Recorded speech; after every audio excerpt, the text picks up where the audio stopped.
What's up, guys? Welcome back to Young SK TV. It's your boy Young SK. Today we are diving into a story that shaped not only Toronto nightlife, but Canadian culture as a whole.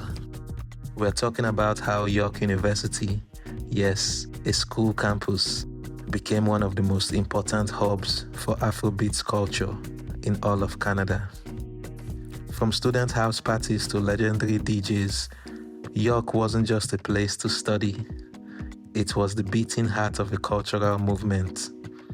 If you've ever danced at a York U event or seen how the Afrobeats wave spread across Toronto, then you know this story is bigger than just music.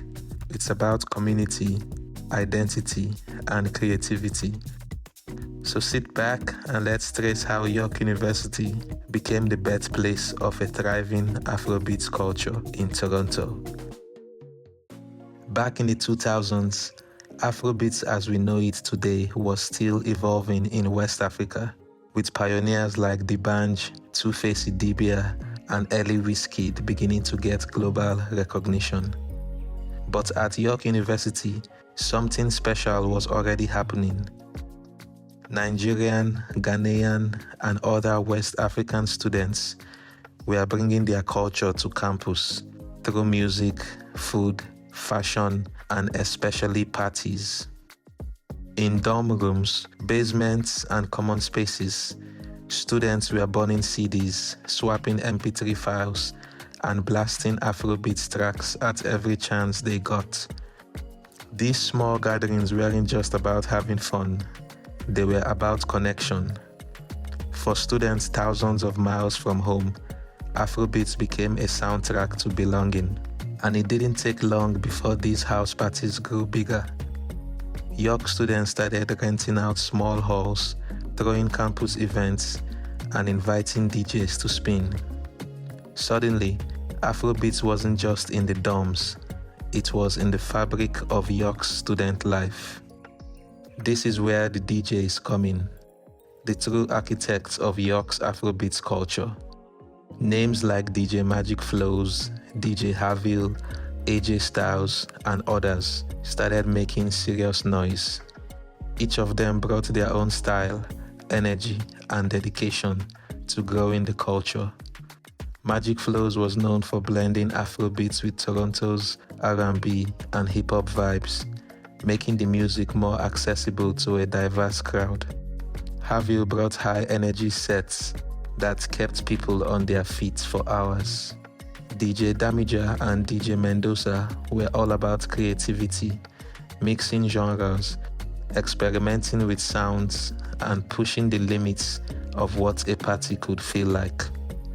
And AJ Styles, he became a household name, someone you could always count on to deliver a night you wouldn't forget. These DJs weren't just entertainers, they were cultural leaders. They promoted events, pulled together student communities, and made sure York had its own unique identity within Toronto's nightlife. In many ways, York was the testing ground. If a DJ could move a York crowd, they could move any crowd in the city. York University events grew rapidly. What started as house parties quickly turned into student-led mega events that packed halls, gyms, and off-campus venues. One of the big shifts was organization. Students weren't just throwing random parties anymore. They were designing experiences. Flyers were printed, event pages were promoted on Facebook and Instagram, and DJs were billed like stars. Afrobeats wasn't just the soundtrack, it was the brand. Students proudly promoted African fashion, food, and dance alongside the music. These events became melting pots, bringing together Africans, Caribbeans, and Canadians from all backgrounds. And here's the thing, these student events weren't just fun nights out, they shaped careers.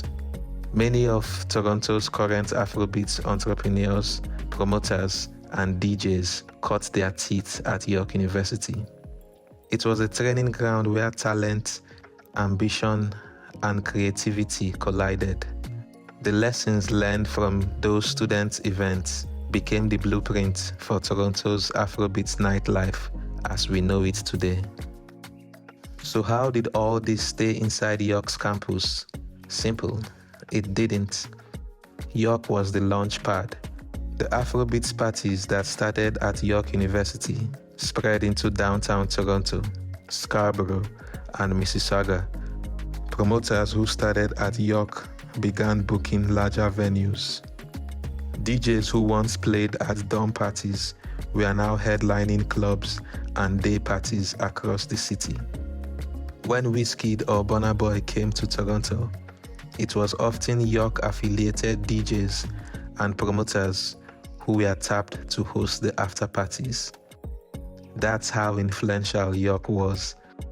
The campus became a pipeline directly into the mainstream nightlife of Toronto. And it's not just about Toronto either. York University alumni carried this energy into other Canadian cities like Ottawa, Montreal, and even Calgary, spreading the Afrobeats wave across the country. You could almost say York was ground zero for Canada's Afrobeats boom. Today, York University is still a cultural hub. While nightlife has expanded far beyond the campus, York students remain heavily involved in Afrobeats culture.